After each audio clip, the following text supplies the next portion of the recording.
এই ফোনটা মানে টেকনো স্পার্ক 10 প্রো বাংলাদেশে লঞ্চ হওয়ার পর, বেসিক্যালি লঞ্চ হওয়ার পর বলা যায় না, বলা যায় আমাদের চ্যানেলে রিভিউ দেওয়ার পর থেকে অনেকেই প্রশ্ন করছিলেন, ভাই আমি এইটা কিনবো নাকি রিয়েলমি নার্জো 50 কিনবো, কোনটা কেনা আমার উচিত, কোনটা আসলে ভালো হবে। ওয়েল, আজকের ভিডিওতে সেই বিষয়টা একদমই ক্লিয়ার করে দিচ্ছি। দুইটা স্মার্টফোনের মধ্যে আপনার কোনটা নেওয়া উচিত এটুকু শিওর থাকেন। কারোর জন্য স্পার্ক 10 প্রো ভালো হবে, কারোর জন্য আবার নার্জো 50 ভালো হবে। যেহেতু আজকে শুক্রবার, আমি একা একা কেউ নাই, সো টেক নিউজের কয়েকটা দারুণ নিউজ রয়েছে, যে কয়েকটা আমি আগে একটু শেয়ার করি, মাত্র 3টা নিউজ, দেন আমরা কম্প্যারিজনে যাচ্ছি। আর একটা ব্যাপার, এখন থেকে সপ্তাহে হয়তো আপনারা 3টার বেশি টেক নিউজ পাবেন না। টেক নিউজের সংখ্যা একটু কমাতে চাচ্ছি, বিশেষ কিছু কারণে। আর আগামীকাল 2 তারিখ মিরপুর 2 এর ভাই ব্রাদার যারা আছেন, যদি আপনার হাতে অজস্র সময় থাকে বা বলতে পারেন আজাইরা সময় থাকে, সকাল 11:30টার দিকে মিরপুর শপিং সেন্টারের 5 তলায় চলে আসতে পারেন। ওইখানে থাকবো 1 ঘন্টার মতো, তো একটু আড্ডা দেওয়া যেতে পারে। মিরপুর 2 নম্বর থানার পাশে যে শপিং মল, ওইটাতে। দূর থেকে কেউ আসবেন না, কারণ খুব শীঘ্রই আপনার এরিয়াতে আপনার সাথে দেখা হচ্ছে আমার, একদম শিওর থাকেন। শুরুটা করা যাক তাহলে স্যামসাংকে দিয়ে। স্যামসাং গ্যালাক্সি A54 স্মার্টফোনটি ফাইনালি কিন্তু লঞ্চ হয়ে গেল গ্লোবাল মার্কেটে, আবার ইন্ডিয়ান মার্কেটেও। তো এই স্মার্টফোনের ব্যাপারে বিভিন্ন রিমার ছিল এবং ফাইনালি দেখছি হ্যাঁ অলমোস্ট মিলে যাচ্ছে। যেমন ফুল এইচডি প্লাস রেজলিউশনের সুপার অ্যামোলেড প্যানেল রয়েছে, এতে 120 hertz high refresh rate offer করছে। এদিকে আবার পিক ব্রাইটনেসে 1000 নিট পর্যন্ত যেতে পারবে এই ডিসপ্লেটা। প্রসেসর সেকশনে Exynos 1380, আমরা এখানে শুনছিলাম যে কোয়ালকম স্ন্যাপড্রাগন 778G দিয়ে হয়তো আসতে পারে, তো Exynos 1380 এটা দিয়ে আসছে আর কি, যা একটি 5G চিপ মূলত। অ্যান্ড্রয়েড 13 পেয়ে যাচ্ছেন। ক্যামেরায় রিয়ারে হচ্ছে 3টি সেন্সর, 50, 12 এবং 5। তো 50 মেগাপিক্সেলের যে মেইন শুটার, ওখানে কিন্তু OIS থাকবে। আর ফ্রন্ট ফেসিং ক্যামেরা রয়েছে 32 মেগাপিক্সেলের শুটার, 5000 mAh এর ব্যাটারি এবং স্যামসাংয়ের 25 ওয়াটের চার্জিং সিস্টেম। তো এর বেস ভ্যারিয়েন্ট 8/128GB, যার দাম 39,000 রুপি। দাম কিন্তু মোটেই কম না। এই স্মার্টফোন বাংলাদেশে কেমন দাম হতে পারে এবার একবার ভাবুন। পরবর্তী ভ্যারিয়েন্ট 8/256, ওইটা মনে হয় 43,000 রুপি। বাংলাদেশে আসলে তো বিশাল একটা কোপ দেবে আশা করা যায়। তবে এদিকে গেমারদের জন্য সুখবর হলো ROG Phone 7 Geekbench সার্টিফিকেশন সাইটে লিস্টিং হয়েছে এবং স্মার্টফোনটি কি নিয়ে আসছে সে ব্যাপারে এখন কিন্তু মোটামুটি ক্লিয়ার। যেমন প্রসেসর সেকশনে Qualcomm Snapdragon 8 generation 2 8 Gen 2, LPDDR5X RAM, UFS 4.1 হলো স্টোরেজ টাইপ। ডিসপ্লেটা এবারেও ফুল এইচডি প্লাস থাকছে, কিন্তু এখানে হাই রিফ্রেশ রেট পাওয়া যাবে 165 হার্টজ। বড়সড় ব্যাটারি আগের মতো 6000 mAh এবং 65 ওয়াটের চার্জিং সিস্টেম। এই মুহূর্তে যারা ভিডিওটি দেখছেন তাদের মধ্যে কে নাথিং ফোন ইউজার রয়েছেন, মানে কারা নাথিং ফোন ব্যবহার করেন, তাদের জন্য সুখবর। নাথিং ওএস 1.5.3 রোলিং আউট হচ্ছে। তো আপনার ডিভাইসটা তো হয়তো চলে আসতে পারে বা অলরেডি হয়তো চলে আসছে, যেখানে বেশ ইমপ্রুভমেন্ট থাকছে। যেমন অ্যাপ লোডিং টাইম আগের চাইতে 35% ফাস্টার, অর্থাৎ টাইম কম লাগছে 35%। ব্যাটারি ব্যাকআপের ক্ষেত্রেও নাকি আগের থেকে ইমপ্রুভমেন্ট পাওয়া যাবে। তারপর নাইট মোডে যারা মানে রাত্রেবেলা ছবি তোলেন, তারা আগের থেকে বেটার ছবি পাবেন। এছাড়াও ওই যে গ্লিপ লাইট আছে না পিছনে, যে লাইটের জলে যেগুলো আর কি, এগুলোতেও নাকি ইমপ্রুভমেন্ট থাকবে। আমি জানি না ওইটার ক্ষেত্রে আবার কোন ইমপ্রুভমেন্ট থাকতে পারে ওই লাইটে আর কি, বাট নতুন কিছু থাকছে সেখানে। আর হচ্ছে বেশ কিছু নতুন ওয়ালপেপার অ্যাড হচ্ছে। তো আসলে আপনারা অনেকেই এখনও প্রশ্ন করেন, ভাই এই মুহূর্তে দাঁড়িয়ে আমি কি নাথিং ফোন কিনতে পারি?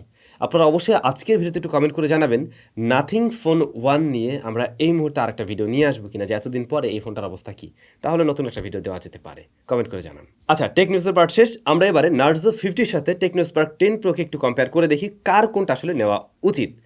তো রিয়েলমি নার্জো 50 অনেক দিন আগেই বাংলাদেশে এসেছিল, বাট এই স্মার্টফোনটা কিন্তু একদম লেটেস্ট, অর্থাৎ টেকনো স্পার্ক 10 প্রো। তো লেটেস্ট সে কারণে হয়তো টেকনো স্পার্ক 10 প্রো কিছুটা এগিয়ে থাকবে অনেকের কাছেই, আমিও সেখানে এগিয়ে রাখছি। তারপরে যদি আমরা আসি ডিজাইনের কাছে, ডিজাইনটা আসলে যার যার নিজস্ব পছন্দের বিষয়, ওটা আমি কোনো মতামত দিব না। বাট বিল্ড ম্যাটেরিয়ালস নিয়ে যদি বলতে চাই, টেকনো স্পার্ক 10 প্রো এইটার রিয়ার প্যানেলে কিন্তু গ্লাস ব্যবহার হয়েছে, যেখানে রিয়েলমি নার্জো 50-তে রয়েছে প্লাস্টিক। সো সেই ক্ষেত্রেও টেকনো স্পার্ক 10 প্রো কিছুটা হয়তো এগিয়ে থাকবে অনেকের কাছে। দেন যদি আমরা আসি ডিসপ্লে সেকশনে, দুইটা স্মার্টফোনেই ফুল এইচডি প্লাস রেজলিউশনের IPS LCD প্যানেল রয়েছে। তবে রিয়েলমিতে থাকছে 120 হার্টজ হাই রিফ্রেশ রেট আর টেকনোতে 90 হার্টজ হাই রিফ্রেশ রেট। এবং ডিসপ্লের কোয়ালিটি ওভারঅল সব কিছু মিলে আমি এখানে রিয়েলমিটাকেই ভালো বলবো। এবং রিয়েলমির ওই ফোন আমাদের কাছে দীর্ঘদিন ছিল, আপনারা জানেন। তো আমার মনে হয় ডিসপ্লে সেকশনে রিয়েলমিটা কিছুটা এগিয়ে থাকে, ইভেন হাই রিফ্রেশ রেটের কারণে। পারফরমেন্স সেকশনে এসে দেখছি মিডিয়াটেকেও Z86 রয়েছে রিয়েলমি নার্জো 50-তে, আর টেকনো স্পার্ক 10 প্রোতে রয়েছে Z88। তো বুঝতেই পারছেন Z96 এখানে নামের দিক থেকেও বড় এবং কাজের দিক থেকেও আসলে সেটা কিছুটা এগিয়ে থাকবে। বাট আমরা যখন কিনা র্যাম নিয়ে চিন্তা করতে যাব, তখন কিন্তু বিষয়টা অনেকটাই ঘুরে যাবে। যারা এই দুইটা ফোনের মধ্যে যে কোনোটা কিনবেন, অবশ্যই আমরা লাস্টে দাম নিয়েও আলোচনা করব, সেই পার্টটা দেখে ডিসিশন নেবেন, কারণ ওইখানে গেলে আবার বিষয়টা সব কিছুই ঘুরে যাবে। সো ওইটার জন্য ওয়েট করুন। রিয়েলমির ফোনটা আমরা কিন্তু 8GB র্যাম ভ্যারিয়েন্টে পাচ্ছি না, 6GB র্যাম ভ্যারিয়েন্টে পাচ্ছি আর 4GB র্যাম ভ্যারিয়েন্টে। আর টেকনোর ফোনটা 4GB এবং 8GB, সুতরাং আপনি এখানে 2GB র্যাম বেশি পেয়ে যাচ্ছেন। সেই বিষয়টা আবার টেকনোকে কিছুটা এগিয়ে রাখবে। তবে হ্যাঁ, ইউআই এর একটা বিষয় থাকে। যদি আমরা রিয়েলমি ইউআই এর সাথে টেকনোর ইউআইকে কম্পেয়ার করতে যাই হাইওয়েস, সেই ক্ষেত্রে কিন্তু আমি ইউআই এর দিক থেকে অবশ্যই রিয়েলমিকে এখানে উইনার করব। কিন্তু অপারেটিং সিস্টেম সেখানে কি অবস্থা? নার্জো 50 কিন্তু আপনি out of the box Android 11 পাবেন, আর এইটা আউট অফ দ্য বক্স আপনি পেয়ে যাবেন অ্যান্ড্রয়েড 13। সো এইখানেও কিন্তু আবার টেকনো স্পার্ক 10 প্রো এগিয়ে গেল। এখন পারফরমেন্স সেকশনের জন্য আসলে আপনি কোনটা চয়েস করবেন এটা ডিপেন্ড করবে আপনার বাজেটের উপরে। একটু ওয়েট করেন, আমি এই পারফরমেন্স সেকশনের বিষয়টা দামের সাথে অ্যাটাচ করে দিচ্ছি, তাহলে আপনার বুঝতে সুবিধা হবে, তখনই বুঝিয়ে বলবো না। এরপর আমরা একটু চলে যাই ক্যামেরা সেকশনে। দুইটা স্মার্টফোনেই মেন ক্যামেরা রয়েছে 50 মেগাপিক্সেলের, এর বাইরে টেকনো স্পার্কে আমরা দেখছি একটা 2 মেগাপিক্সেলের ডেপথ, আর রিয়েলমির ক্ষেত্রে একটা 2 মেগাপিক্সেলের ডেপথ, একটা ম্যাক্রো। তো ম্যাক্রোর কারণে রিয়েলমি এখানে কিছুটা এগিয়ে আছে, কিন্তু আমরা যদি ছবির কোয়ালিটি নিয়ে বলতে যাই, রিয়েলমির ফোনটা তুলনামূলকভাবে বেটার আউটপুট দিতে পারে। ওটাতে আমরা শার্পনেস, ডিটেল একটু বেশি পেয়েছিলাম, স্লাইডলি বেটার রেজাল্ট পাবেন আপনি। মেন ক্যামেরা মার্কিংয়ের দিক থেকে আমি রিয়েলমিকে এগিয়ে রাখবো। দেন ফ্রন্ট ফেসিং ক্যামেরা 32 দেখছি আমরা স্পার্কে, আর নার্জোতে দেখছি আমরা 16 মেগাপিক্সেল।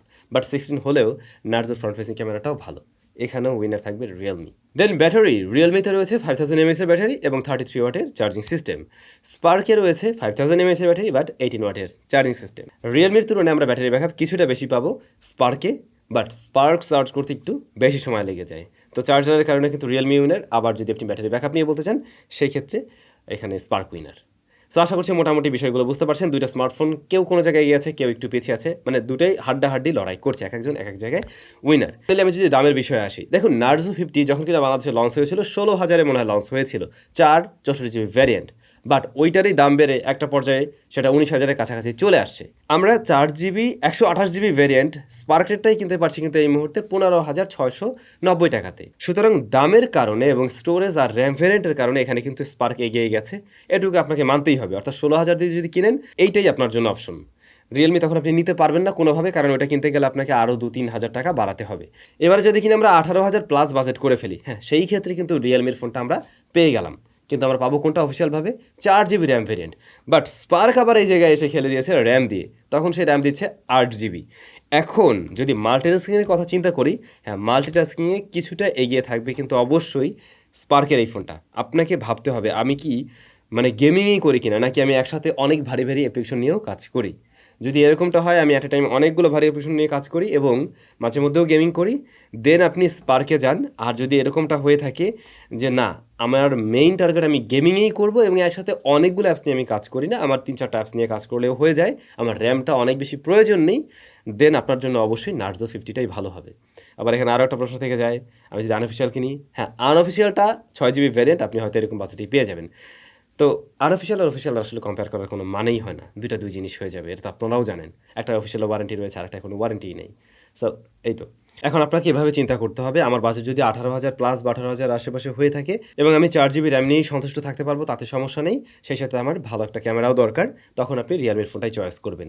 আর যদি কিনা 18,000 টাকা বাজেট এরকমটাই হয়, আমার মাল্টিটাস্কিং একটু বেশি কাজবাজ করতে হয় এবং মাঝে মধ্যে আমি ক্যাজুয়ালি গেমিং করি, সেক্ষেত্রে আপনি অবশ্যই টেকনো স্পার্ক 10 প্রো এই স্মার্টফোনটা চয়েস করতে পারেন। আপনার কাছে কোনটা ভালো লেগেছে বা আপনি হলে কোনটা কিনতেন, অবশ্যই কমেন্ট করে জানাবেন। সবাই ভালো থাকবেন, অনেক বেশি ভালো। দেখা হচ্ছে নতুন ভিডিওতে। টাটা।